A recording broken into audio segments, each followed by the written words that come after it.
What if the ring wasn't destroyed? What if the armies of Mordor crushed Gondor and Aragorn never became king?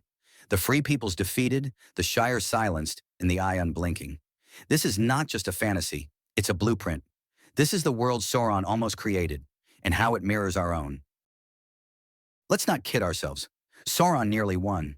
If Frodo hadn't made it, if Gollum hadn't stumbled, if luck hadn't leaned toward hope, Middle-earth would have fallen. And when you look at the size of Sauron's armies, the sway of his influence, and the meticulousness of his plans, victory wasn't just possible, it was probable. But what would that world look like? The answer isn't just darkness, it's far more calculated. Sauron didn't want chaos, he wanted something worse: total order. Tolkien gives us the key. Sauron was never a beast of rage like Melkor. His fall wasn't from hatred, it was from a twisted love of order.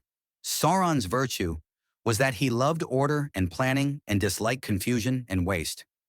In his mind, he wasn't creating a nightmare. He was building a perfect machine, a world where every cog turns, every being has its place, and no one asks questions.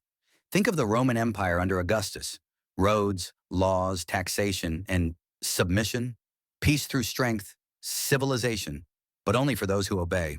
Sauron's empire wouldn't be madness, it would be efficient. We don't have to imagine it all. The mouth of Sauron told us exactly what Sauron planned. All lands east of Anduin will now and forever belong to Sauron. The lands west to the Misty Mountains shall pay tribute and be disarmed. And Isengard must be rebuilt under a new governor. That's not bluster, that's a blueprint. Zone 1, direct dominion. Mordor expands east of the Anduin. Rhûn, Mirkwood, Erebor, Dale, all annexed. Mines, forests, rivers, now fuel for war. This becomes the heart of the empire. Zone 2, vassal states. Gondor, Rohan, Lothlorien. These lands remain semi-autonomous in name, but they are silenced. No armies. Tribute sent east. Self-governance, but only for show. Think of the Roman provinces ruled by loyal governors. Tools of the emperor in everything but name. Zone 3, the Forgotten Fringe. The Shire, Bree, Dunland. These places were too small to matter, for now. But Sauron's silence isn't mercy, it's postponement. Like Rome left the Germanic tribes alone until it didn't. Could Sauron control it all? Number, but he wouldn't need to. He already had the system. Minas Morgul, governed by the Witch King. Dol Guldur, by Khamûl, his Easterling lieutenant. Barad-dûr, run by the mouth of Sauron himself. Mordor wasn't just a fortress, it was a prototype. He would replicate that model across Middle-earth. Each province under a viceroy. Each viceroy answerable only to the Eye. It's not far from the Roman proconsul model. Senators and generals turned governors, tasked with keeping order, collecting tribute, and crushing dissent. And like Rome, these governors would abuse power. The mouth of Sauron revealed his intent at the Black Gate. Looking into his eyes, they read his thought. He would be their tyrant, and they would be his slaves. No matter what was promised, freedom, peace, structure, Sauron's system was built on control, cruelty, and corruption. Want to know what daily life would look like? Look no further than the south of Mordor, around Lake Nirnan. The vast fields cultivated by slaves. Carts of goods and new slaves flowed to the tower. The forges roared. The armies moved like chess pieces. That's Sauron's utopia. Endless war production, slave labor, and industrialized oppression. Citizens become workers. Workers become numbers. Freedom becomes fiction. Even the orcs had no choice. Every being is part of the machine. This wasn't darkness in a literal sense. Sauron bred orcs that could march in daylight.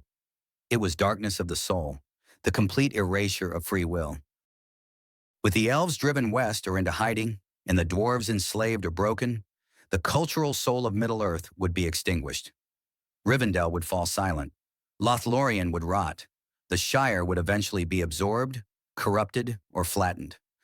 The songs forgotten, the languages lost, the myths and memories of the world rewritten or erased.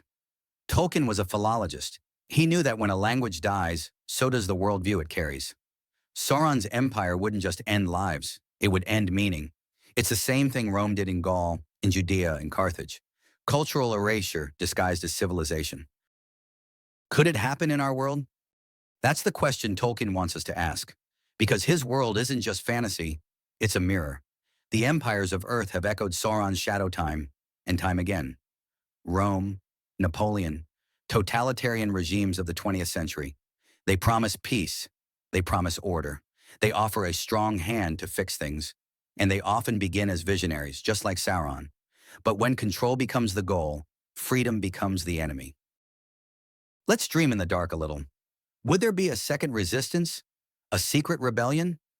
Imagine an old dwarf teaching forbidden songs in a cave, a lone elf crafting a new ring in secret, a ragtag band of men and halflings striking from the forest, whispers of hope beneath the boots of tyranny, a second fellowship not to destroy a ring, but to restore the world. Because Sauron may have won the war, but as long as one voice remains, he hasn't won the world. Thank you for watching. Please like, share, and subscribe for more epic storytelling pieces.